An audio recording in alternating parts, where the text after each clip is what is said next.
I want people to pay attention to how folks are engaging and talking about this bronze statue. The way these people are picking this statue apart and talking about it. They sound no different than all of the things that we've heard from this administration and this conservative movement to talk about DEI. We are sounding just like them. And when I say we, I want folks to understand why. Let's talk about it. Y'all already know what time it is. I got the black V-neck on.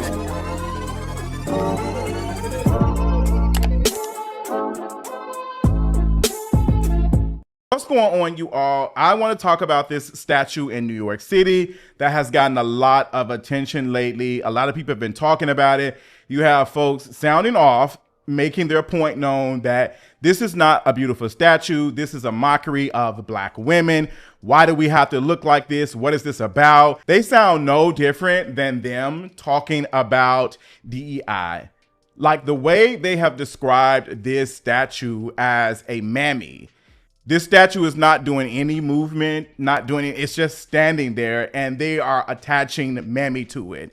Why is that? There is a reason why this is happening. And yes, it's definitely clear colorism, even when we don't even know the color of the person, because this is a statue. This is the same color that is used in a lot of statues across the US and over. Like this bronze color is used a lot, but her being fat makes people see her automatically as dark skinned. And I want to make sure that we are understanding that. So for those who do not know, there is a 12-foot statue in New York City. It is a bronze statue of a plus size woman done by the artist by the name of Thomas J. Price. There's been a lot of conversation about it on social media. I have seen things like this is a bad representation of Black women or Black people. This is a mockery. This is ugly. This is how they see us.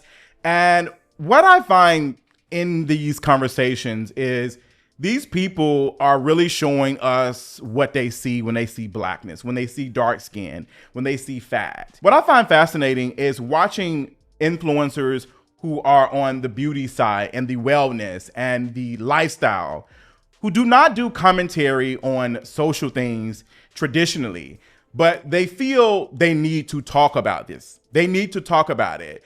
And their slip is showing. For those who grew up in this, you know what that means. They have pretended to be these picture perfect, I don't do any harm, I don't do these things. But this is how they see a fat Black woman, as something that is not a good representation for Black folks, something that should not be shown. And immediately while I am thinking about this and discussing it, all that comes to my head is the many videos that I have seen that also have been sent to me by people of fat folks falling or almost injuring themselves and immediately pulling their shirts down to cover up their fatness. Like they have almost hit their heads. They have almost broken arm from falling. And the immediate thing to them is to cover up their fatness. That is the immediate. And people laughed about that. Like, oh, bruh fell. He didn't even worry about checking to make sure that he wasn't injured. He pulled down his shirt to make sure his stomach wasn't showing. That is by design. That is by design, because fatness is shamed. It's something that is grotesque, something that is disgusting. And we see that and experience that all the time. Like we see how us fat folks see how fat people are treated. So we try to cover up our bodies. So it's quite interesting that people can see that a fat person is worried about being perceived fat than worried about them possibly not living from this injury. Because being seen as fat is worse than death, if we're being honest. It is a version of death, if we're being honest. The way we scrutinize and villainize fat folks, I've talked about that, how we see it in media, how when we see characters who are the villains, they look grotesque and they're oftentimes fat. One of my favorite games, Little Nightmares Everywhere, fat villains are throughout this game. We've seen it when it comes to Ursula. We've seen it in several Disney movies and all the things we see. The person is usually on the darker side, dark skin. They might be white, but they might appear to be a little bit darker, like this dark aura around them. That's why people had an issue with Doja Cat, who is light skinned, doing this music video, and she was in black showcasing or showing a demon, because that blackness is associated with evil, dark, all of the things. We have to really unpack why that is, because all these things are just ideals. That is all it is. We don't know white to be a good thing, but it's programmed in us. So when I come back to this conversation about this statue, the way people see this statue and are engaging with it and being disgusted by it because they don't want to see fatness. And this immediate response that I'm seeing from folks who are saying, this is our mothers, this is our aunties, these are our loved ones. The fact that we are so quick to say these are our aunts and our mothers and our grandmamas. The reasons why that does not work is because they don't see them as desirable either. And we have to remember that desire does not stay in the bedroom. For all the people who say, oh, that's not my type, that doesn't mean anything. It means a lot, especially when you have to name it, because this statue is not doing anything to anybody. It's just there. It is a state that is so far from so many people. So many people probably have never even been to New York City, probably will never see the statue, but they're disgusted by it. They're disgusted by the idea of this, and they're responding accordingly because they don't want to see that. So attaching this to the grandmothers, the aunties, doesn't really work because they don't see them as valuable other than their labor that they provide. Notice how when we have these conversations, they never say uncles. They never say granddad they never say that. They never say that. Going back to how Annie's character was written in Sinners, she was the caregiver in the movie. She was the one that had all of the knowledge about the thing. She was the one that was frying fish. She was the one that reacted and said, I don't burn no fish. All that stuff is by design because we see Annie, a dark-skinned plus-size woman, as labor. That's it. So when we say that, oh, this is grandmama, all they think about is Big Mama. Going back to Soul Food, which I reviewed on Patreon, and how Big Mama in Soul Food was the laborer in the household. We didn't see that many other fat folks in this movie besides Big Mama. And that's intentional. Everybody's eating the same amount of food and the same stuff that Big Mama is cooking, but we have this idea that a person that looks like this is here to provide labor. That's it. So that's why people automatically see this statue as a mammy, something that they are disgusted by, but have no problem loving on their aunts and grandmamas and mothers who look like that, because it's not anything that has to do with desire. They don't see them for that. It's the same way that Black men can be in a relationship or even married to a Black woman and still not understand misogynoir.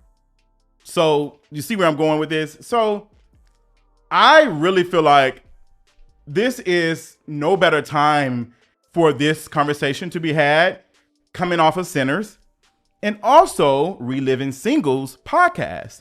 And I want to talk about that because there was a part in the Reliving Single podcast that really got my attention between Erica and Kim Coles. So if you've not checked out the podcast Reliving Single with Erica Alexander and Kim Coles from the hit show Living Single, you need to check it out. And there was an episode where Erica Alexander talked about the experience being a dark-skinned Black woman in the industry and how she aced this role and she did good and it took people to stand up for her.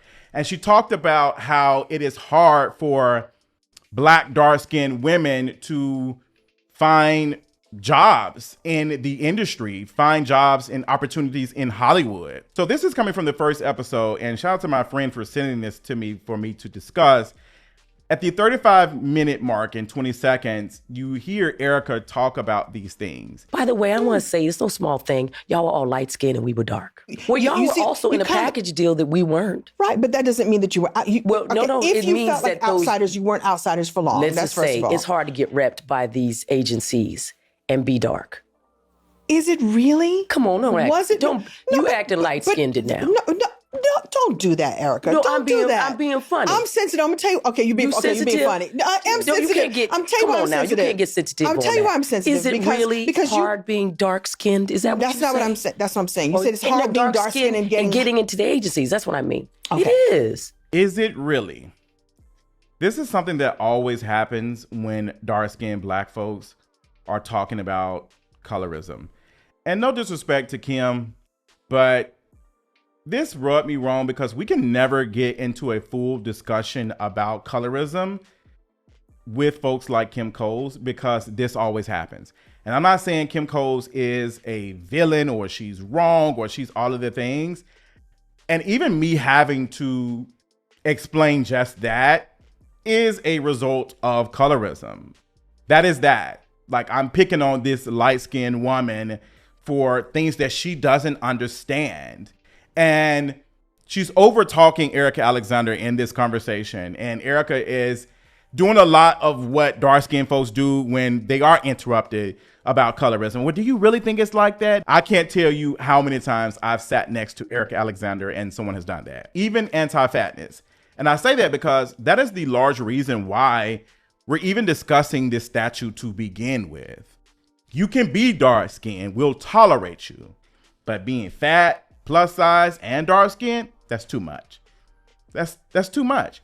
And Erica is being as nice as she can in this conversation and trying to bring Kim up to speed. Hey, I'm not saying that you are a bad person or you treated me any differently. Kim has treated her differently right now in this conversation, sadly. And a lot of light-skinned folks have to understand that when dark-skinned folks are talking about their experiences of colorism, we don't even get that many opportunities to even discuss it. And the moment we do, we have to do the heavy lifting of trying to coddle a light-skinned person to explain what is going on. And I need for light-skinned people to stop. I need for folks to stop. Like, that's why we have so much work to do, because we're still in the beginning stages of even accepting that colorism is a thing. Because a lot of people feel as though that should not hold you back. It is your attitude. Because a lot of people unfortunately believe that it's how you come.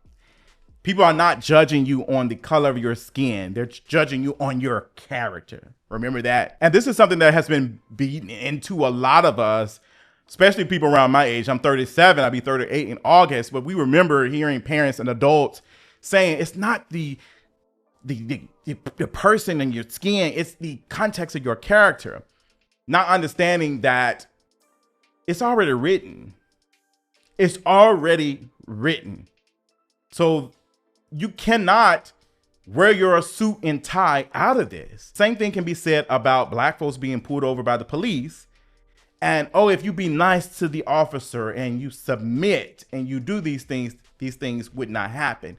But the fact that you have to says a lot. The fact that you have to do a little bit more for your own safety should be alarming.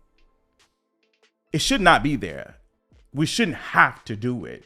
And understanding that even if you do it, you can still be unalived. So Erica talking about how hard it is a real thing. And we need to understand that. Going back to Erica Campbell's daughter on their show back in 2018, I believe, that she was called ugly by her classmates. And she talked about how she was treated. I'm gonna play a little bit of the clip. You're not the fat friend, Chris. I noticed that I'm left out. You know, other guys, and talk to them, I'm left out. I'm left to the side. And I think that's why. Guys talk to you. It's different. It is. And do you think it has something to do with your size? Absolutely. I know it is. I'm not saying that no guys want chubby girls. I'm just saying that that's personally me. But I don't think that's the case. I think that's the way you're saying it. Because it's not that I'm ugly or am I ugly? No. Why would she ask me that? So you hear this child, this young Black fat, and I use that as a description, not as a negative thing, talk about not only her experience, not just her talking about her experience, but also naming at such a young age, brilliant girl, how it shows up in the family. Her mother is light-skinned. She named other family members who are in relationships with dark-skinned folks. And I wouldn't be surprised a lot of time if it was the men that were dark-skinned and the women that were light-skinned. Goes back to what Eric Alexander talked about when it comes to how black women, dark-skinned black women experience colorism versus how black men experience colorism. And how when it came to roles, back in that time, you would see black men be chose as this is a representation of masculinity. This is the dark-skinned man. He is in charge, like this is the black. And then you will see all the other kids and the wife be lighter skinned. Going even to Florida Evans, how people did not like her character. They talk about her to this day. How she would describe how she was written in that show, like how she was written. And we seem to believe that these things have not changed. The people who were signing off and checking these things are still alive. Like, people don't understand that these things are still here. They're still being passed on. And we see it in the casting of a lot of our favorite books. Hey, Blood and Bone. We see that in the casting of a lot of our favorite shows. How even DC characters like the Green Lantern was purposely written as dark-skinned and now is being played by a light-skinned man. Like, these things matter, and every time we talk about it, people want to dismiss it. And there's never a right time to talk about it. So now we have to hear everyone describe this statue and how grotesque and disgusting it is, when it's no shock to folks like me who have been hearing these things. And now we're seeing these folks say this quiet thing out loud that hasn't really been that quiet. Hasn't been, because these people have pretended to care about this, to care about representation, to care about equal opportunities for everybody, when it's truly just, I guess, without truly unpacking and figuring out why these things even exist to begin with. Because a lot of the times it's been a nuisance. That's why you're seeing this quote unquote regressing that is happening, because there was no true progress. There was a little bit of tolerance, and even that was very minute. So yes, the statue conversation doesn't surprise me, because a lot of these folks have been thinking these things for the longest. No matter if they do have grandmothers and aunties that look like this statue, they do not care. They do not care about any of that, because they want the image of blackness to look like something else. That's why you saw so many people try to justify that Haley Steinfeld, who played Mary in Sinners, is black. It's not because she is having this black great-great-great-grand whoever. It's that she looks what she looks like, and we want you to be a representation of beauty. Beauty that black folks will never have access to as long as anti-blackness exists. That's my thoughts. Let me know what you think in the comments, and I'll talk to y'all later. Bye.